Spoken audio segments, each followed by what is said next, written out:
Morning. It is Saturday. It's a beautiful day outside. Sunny, clear skies, slight breeze. Not gonna lie, I actually was recording this. Well, I actually wasn't recording. I just went on a whole spiel and then I realized that I wasn't recording. So it is what it is, bruh. But I actually just left this Bible study. It was a men's only type of thing.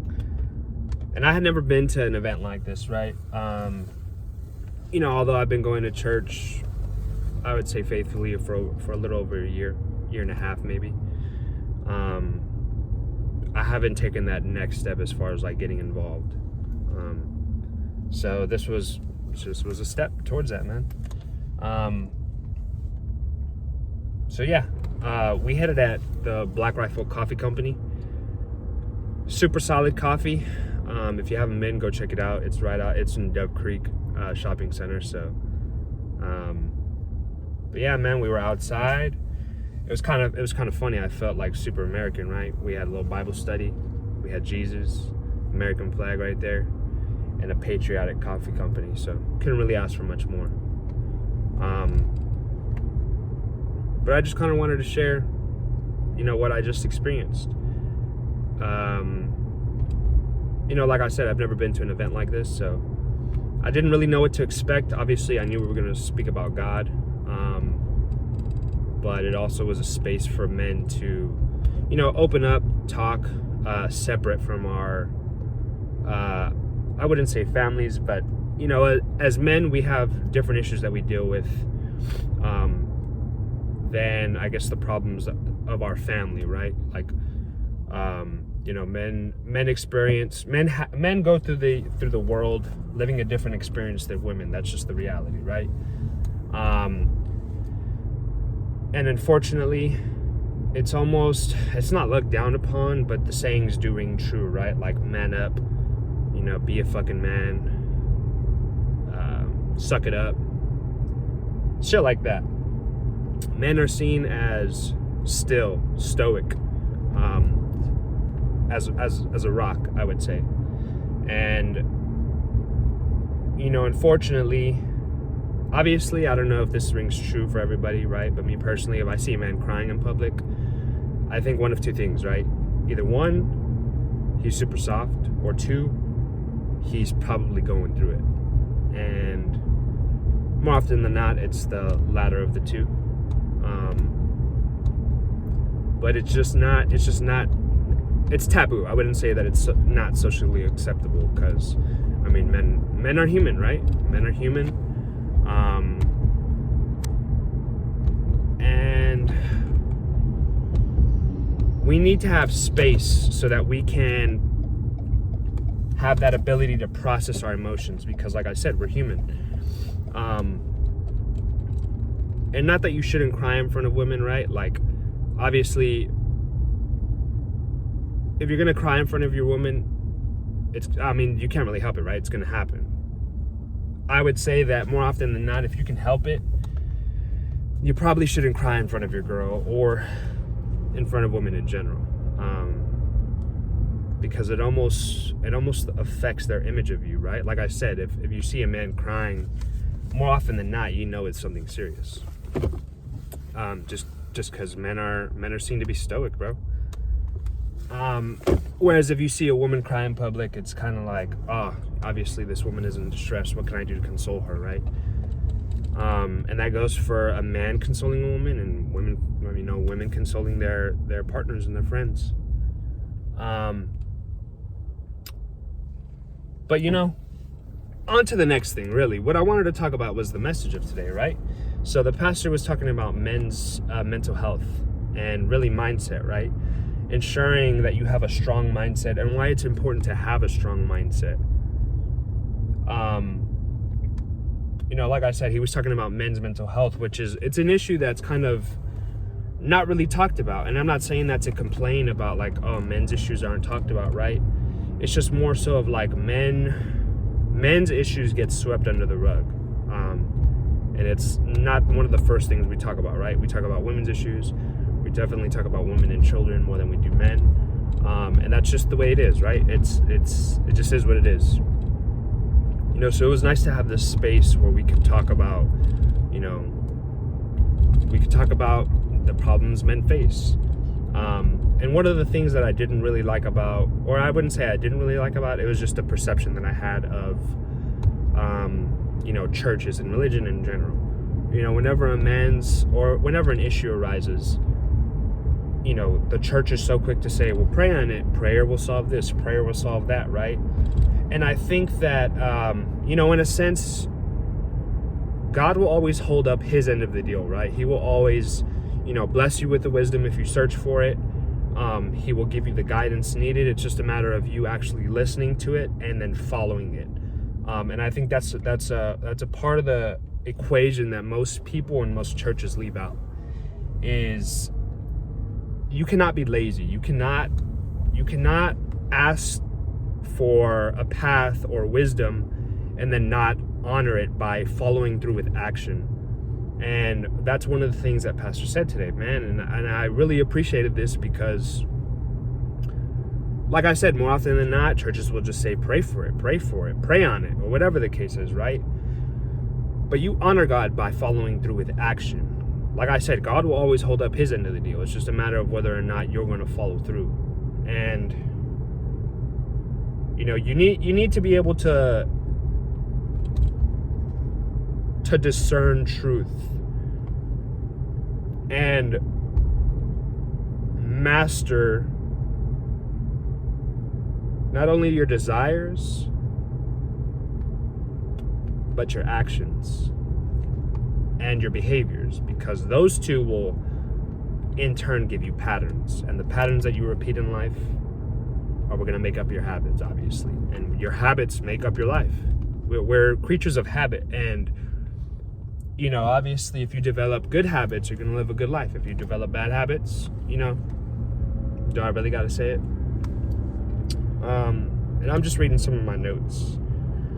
So prayer and action will give you the end result you're looking for, so long as you follow the steps necessary, right? Just like I said the other day in my video, you got to have the speed to execute the ideas in order to ensure you're going down the right path. And if you do that over a consistent amount of time, our God is a very, very giving God. So long as you follow his path and take action and honor him, he will bless you tenfold.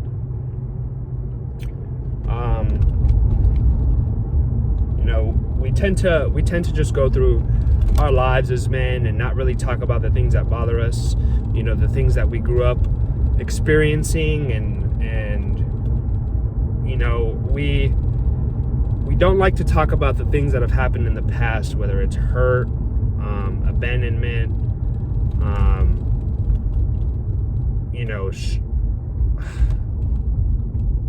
I would say sexual abuse as children. A lot of people that I know, unfortunately, have experienced that, and it's something that's not talked about. I feel like it's men in specifically regarding to this issue feel ashamed of that, because it's like, we as men are supposed to be strong, and if you talk about something like that may have happened to you, you're seen as a victim. And if there's one thing I know about men, is they don't like to be victims, bro. But it's not your fault, you know what I mean? You were a kid,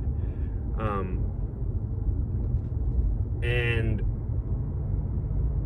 we tend to suppress our emotions,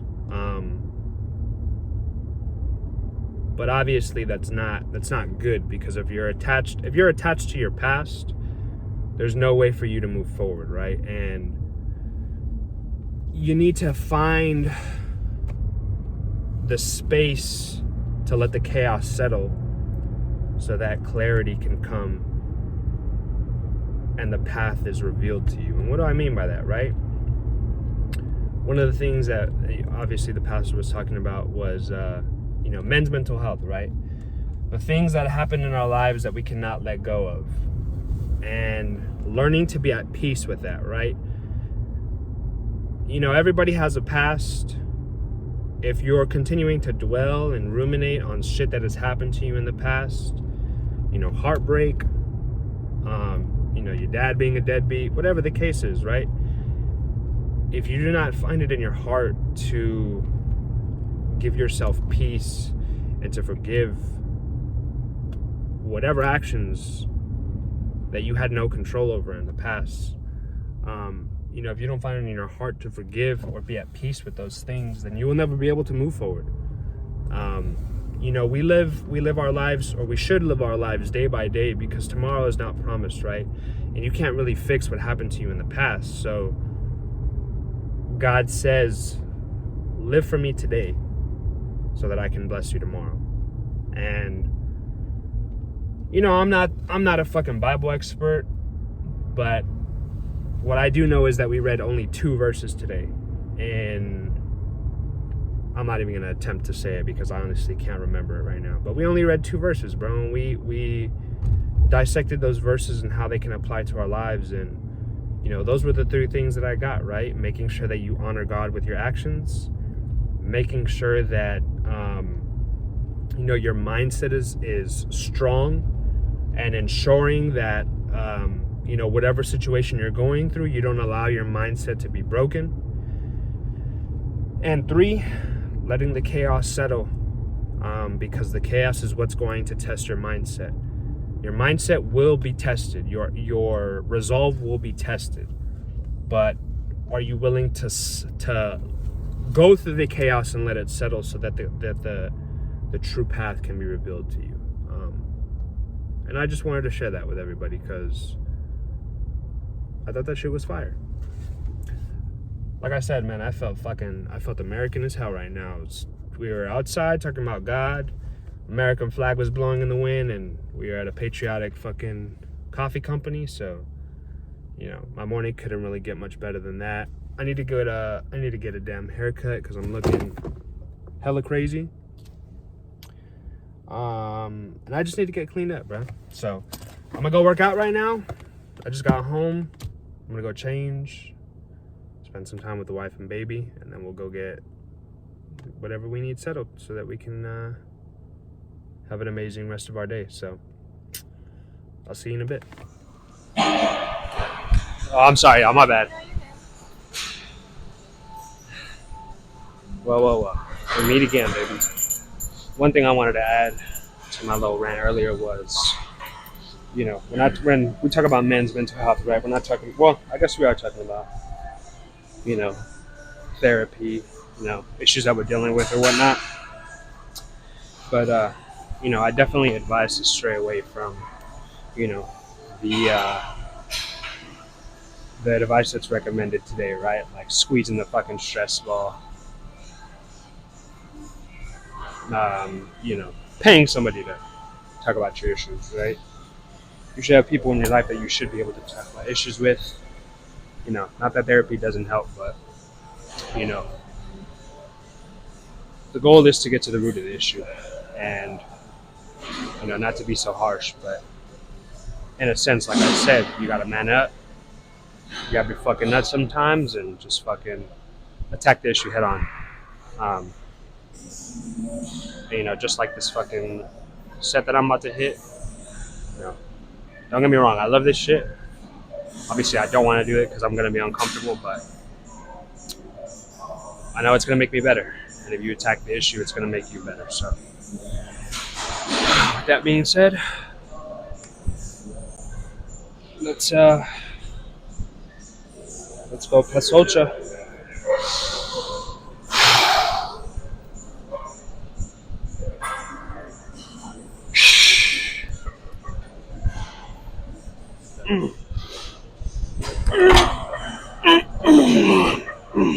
Okay.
God granted me the strength today, baby. Whew. Alright, just some final thoughts, right? If there's one thing that I can advise you, is if you can't confront your pain, or you should be able to confront your pain, but the best way to cope with it, man, is just to learn how to laugh at it, man. Like I've said before, life is serious, but we just got to remember we can't take it so serious that we forget to have fun. And life is serious enough, man. We don't need to add to the seriousness of it. So learn to laugh at your pain. I just finished getting my cut, man. I feel like a brand new fucking man. I didn't even know my boy Aaron, he's the one who I usually hit up to get my hair cut with. I book on the Booksy app. The barbershop that I come to has been closed for fucking 2 months, I guess. So that's why I couldn't schedule with him. But, funny enough, I swang through on their grand open, they've been open for a couple weeks, but today was their grand opening. And, Pressure Cuts over here off Bandera. If you're looking for a shop to get you right, man, don't request Aaron because he's my barber, bro. But they got plenty of talent there, so go hit him up. With that being said, it's been a great fucking day so far. We got my workout in. Got to worship my God, praise Jesus, and now I'm ready to enjoy the rest of the day, man. Sheesh, feel like a damn new man. But I hope everybody has a wonderful Saturday, man. Enjoy your weekend. Don't celebrate too hard if you didn't earn it. But if you did, kudos to you, bro. Keep grinding. I will see y'all tomorrow.